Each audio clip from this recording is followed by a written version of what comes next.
Dando início aos nossos trabalhos, consulto o plenário se há alguma objeção a passarmos o uso da tribuna livre a partir desse momento. Não havendo qualquer objeção, convido a ocupar a tribuna desta Casa Legislativa o senhor João de Almeida Rego Campinho, docente e membro do Sindicato Nacional dos Servidores Federais da Educação Básica, Profissional e Tecnológica de São Paulo, que abordará o assunto PEC 32, Reforma Administrativa, Impacto no Serviço Público. Senhor João, o senhor terá 15 minutos para fazer o uso da tribuna. Fique à vontade.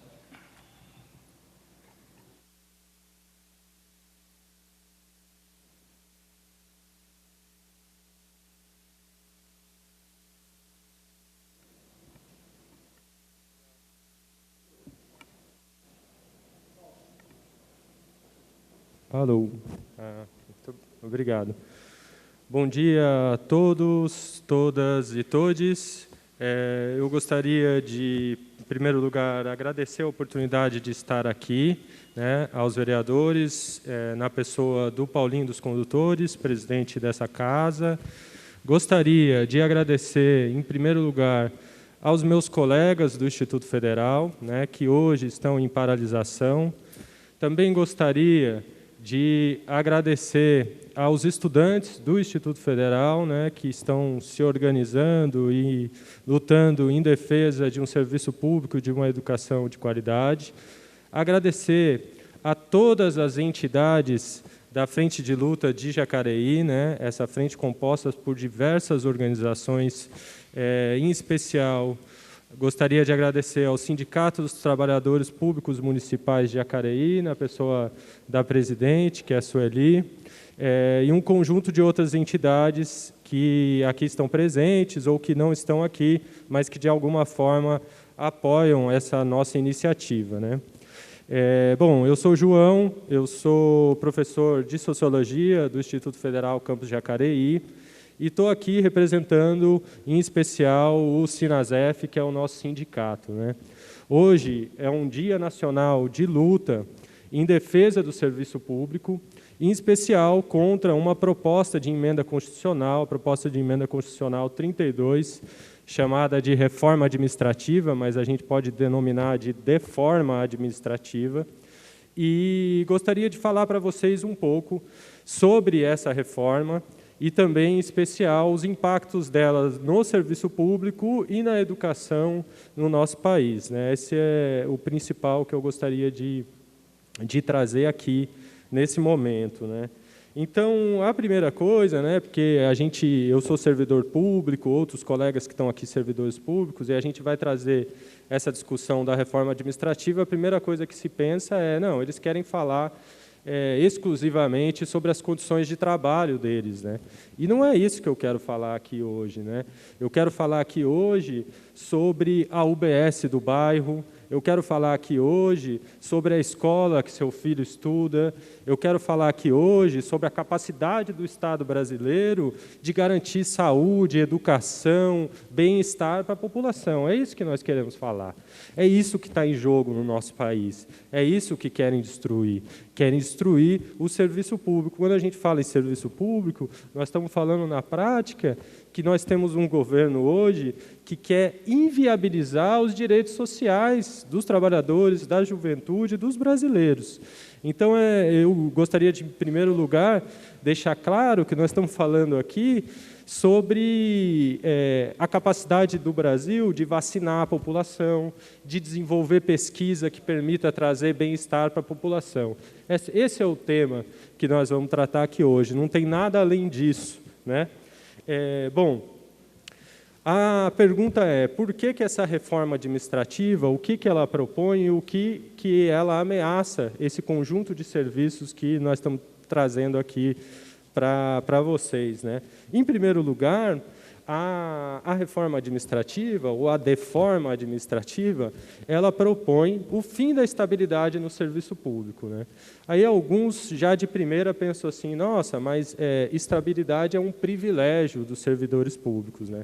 E aí a gente tem que lembrar algumas coisas. A primeira delas é que os trabalhadores, no geral, no Brasil, no geral, com carteira assinada, até a década de 60, tinham estabilidade no emprego. Tinham estabilidade no emprego de que forma? Através de 10 anos de serviço, só podiam ser demitidos com justa causa, porque o emprego é um direito, né? E isso foi alterado para criar o Fundo de Garantia por Tempo de Serviço, coisa que os servidores públicos não possuem. Então, em primeiro lugar, é desfazer essa ideia da estabilidade como um privilégio. Segundo lugar, por que é importante os servidores públicos terem privilégios? A resposta é simples. Eu não estaria aqui hoje se eu não tivesse estabilidade de emprego. Eu não estaria aqui hoje questionando o governo federal na sua política se eu não tivesse a possibilidade de estabilidade de emprego. O fato é que os servidores públicos não vão questionar as suas chefias, não vão questionar as ilegalidades que se realizam no serviço público se eles não tiverem estabilidade. Na prática, o que se propõe é que haja um aparelhamento do Estado com nomeações a partir de interesses políticos e não interesses da população na continuidade e na qualidade do serviço público. É isso que nós queremos discutir, é isso que nós queremos trazer. Nós queremos trazer aqui que a professora que trabalha com o seu filho não vai poder continuar trabalhando se ela questionar que há problemas na merenda escolar. Esse é o fundo da questão da estabilidade no serviço público. Não pensem que trata exclusivamente de uma questão dos servidores públicos. Trata-se de uma questão de dar continuidade, qualidade e legalidade para o serviço público no Brasil. Bom, essa é a primeira proposta, fim da estabilidade, né? Então, vimos que ela traz uma série de problemas. Além disso, para assim, de alguma forma, dar o tom geral da proposta, amplia-se a possibilidade de prefeitos, governadores e presidentes nomearem cargos para o serviço público. Por quê? O que se está buscando é que o fim do serviço público sejam os interesses políticos do momento, e não os interesses do Estado brasileiro, e não os interesses da educação pública, do povo brasileiro. Nós, servidores públicos, não somos submetidos a um governante de plantão. Os meus chefes são o meu chefe é o povo brasileiro, o nosso chefe é o povo brasileiro. A ele nós queremos nos submeter e não aos governantes de plantão. Então, também uma outra característica muito negativa e muito impactante dessa reforma administrativa é o fato de que ela amplia a possibilidade de nomeações para prefeitos, governadores e presidente. Bom, para fechar a cereja do bolo, como é claro, né, esse objetivo de destruir o serviço público no Brasil, o que inviabiliza os direitos sociais no nosso país, amplia-se a possibilidade de terceirização e privatização do serviço público, né? Então, você que quer ter um serviço permanente ali na UBS do seu bairro, vai passar a ter uma empresa que vai gerir essa UBS. Alguém pode pensar que é até bom isso, mas a gente sabe que onde tem empresas, tem a necessidade de buscar lucro. Dessa forma, ou o usuário do serviço público vai ter que, de alguma forma, pagar, ou os cofres públicos vão ser obrigados a despender uma maior quantidade de dinheiro para garantir esses serviços. O que se busca, então, de forma resumida, é a destruição do serviço público no Brasil. É gravíssimo a situação. Bom, o que dizem os defensores dessa proposta, né? O que eles falam? 2 pontos eles trazem como principais. O primeiro deles é que há muitos servidores no Brasil. Esse é o primeiro argumento. Opa, pera lá, é só você ir na sua escola, na escola do seu filho, vá na escola do seu filho, ver se há muitos servidores. Vá na UBS do seu bairro, ver se há muitos servidores no país. A verdade é que é uma mentira. O Brasil tem cerca de 12% dos seus trabalhadores como servidores, o que está abaixo de muitos ou de quase todos os países desenvolvidos. A outra mentira que esses defensores trazem é que os servidores públicos são privilegiados.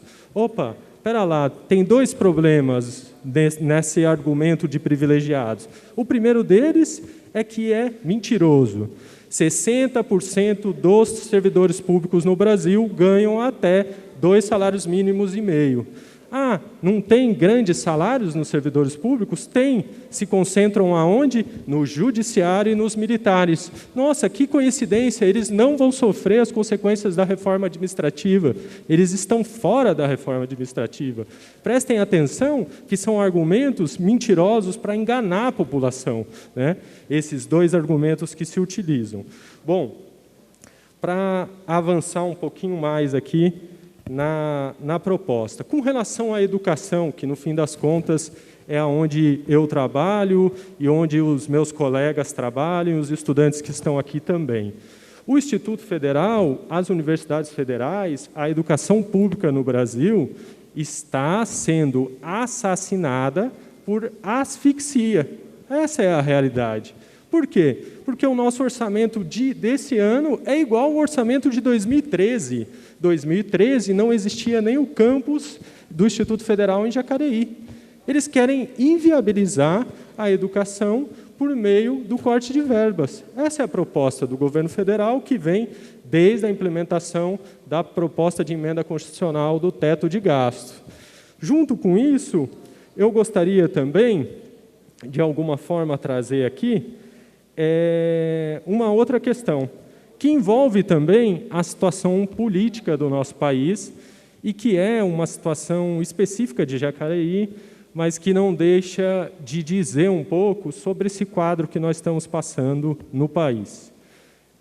Eu gostaria de saudar que o prefeito Isaías fez uma proposta de uma praça localizada no bairro do Jardim do Marquês, de nome Marielle Franco. Marielle Franco é uma defensora dos direitos humanos, negra, lésbica, favelada e socialista, que foi assassinada. E a gente gostaria de saudar a proposta do prefeito Isaías Santana, né? Essa proposta ela vem junto com uma proposta de um conselho de igualdade racial, vem junto com uma proposta de secretaria, né? O bairro Jardim do Marquês, felizmente o Juliano, inclusive, está aqui, que é uma das figuras de luta desse bairro, é um bairro que tem enfrentado há anos a luta para se regularizar, para se estabelecer, para ter asfalto e tudo mais. Então, acho que é uma vitória dessa luta popular. E eu gostaria de ressaltar 2 pontos dessa questão da Marielle Franco, e tem a ver com uma situação política mais geral que nós estamos vivendo. O primeiro ponto é que, infelizmente, essa política do prefeito Isaías não vem combinada de uma política mais coerente com as defesas daquilo que a Marielle tinha. Por quê? Porque não há uma política para reduzir a desigualdade social na cidade, que tem, nas palavras do próprio prefeito, 50 mil pessoas que vivem com meio salário mínimo. Não tem condição não ter uma política para reduzir a desigualdade. Não há uma política, de fato, para a população negra e periférica da cidade. Não há uma política para terminar com os feminicídios que marcam as páginas policiais de Jacareí. É isso. Volta e meia, mulheres assassinadas supostamente por crimes passionais. É uma vergonha não haver uma política com relação a isso, e seria mais coerente diante da homenagem à Marielle.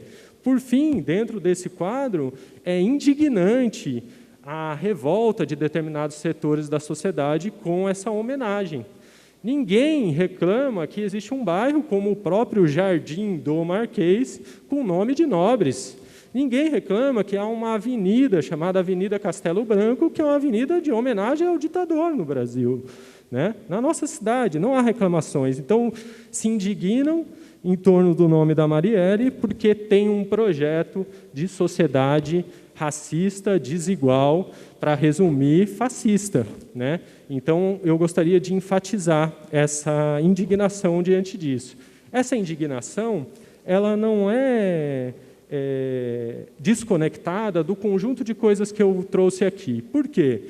Porque esse projeto de destruição da educação pública e do serviço público vem acompanhada, como vocês sabem bem, de uma ameaça à democracia no Brasil. É isso, nós vivemos num governo hoje que tem um projeto ditatorial de país. E eu só posso falar isso aqui porque existe estabilidade no serviço público. Mas a realidade nós temos hoje o governo Bolsonaro com uma proposta e com diversas ameaças à democracia no nosso país. Então, de forma resumida, para terminar, eu acho que não tem como eu gostaria que os vereadores se posicionassem sobre a PEC 32 e repudiassem esse ataque, e que nós aqui, servidores do Instituto Federal e servidores de entidades e tudo mais, gostaríamos de realçar que a nossa luta é pela defesa dos direitos sociais e do serviço público, mas em defesa de um país com democracia. Então, é fora Bolsonaro, e nós vamos derrotar a política desse governo e vamos defender os serviços públicos e a democracia no Brasil.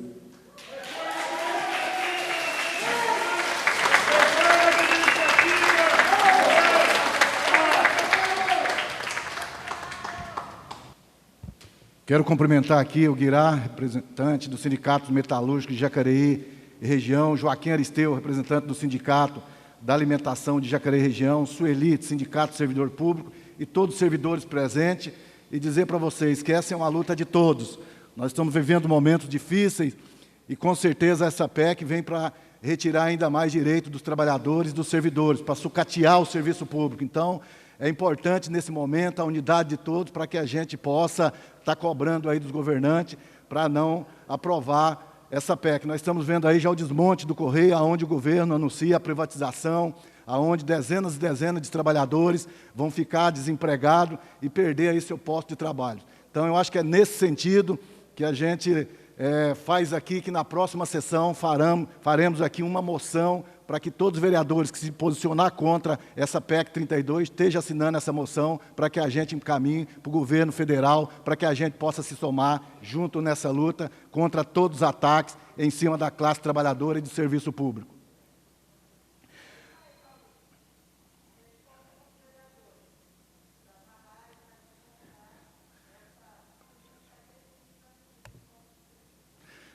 Agradeço a presença e a exposição feita pelo senhor João de Almeida Rego Campinho Docente, membro do Sindicato Nacional dos Servidores Federais e da Educação Básica Profissional e Tecnológica de São Paulo.